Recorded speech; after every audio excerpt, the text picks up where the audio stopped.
কি করছেন?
বলতে পারবো না কি কারণে কি হামলা, ঠিক আছে।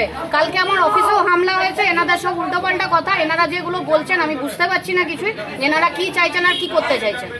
আর পুলিশ নিষ্ক্রিয় হয়ে বসে রয়েছে, এমএলএ সাহেবেরও কোনো বক্তব্যের মধ্যে নেই, এগুলো যারা করছে সব বিজেপি পার্টির লোক করছে।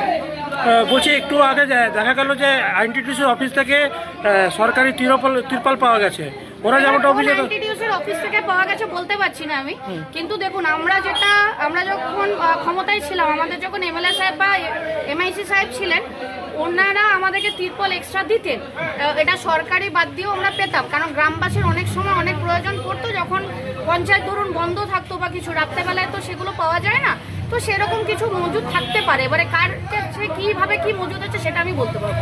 বলছি কি আপনার বাড়িতে কি আজকে হামলা হয়েছে? হ্যাঁ, আমার বাড়িতে আজকে হামলা হয়েছে। কারা করেছে না? বিজেপির লোকেরা। কেন এই হামলা বলতে পারবো না, আমি তো খেতে বসেছিলাম, আমরা সবাই খেতে বসেছিলাম, এসে নিয়ে উৎপাট ভাঙাভাঙি শুরু করেছে। আপনি দেখতে পারেন আমার 2-3টে গাড়ি ভেঙে দিয়েছে, আমার বাবার গাড়ি, আমার বরের গাড়ি, আমার নিজের গাড়িগুলো সব ভাঙচুর করেছে। থানাতে ফোন করলে থানা বলছে ও আচ্ছা দেখছি, আমি নিজে থানাতে ফোন করেছিলাম।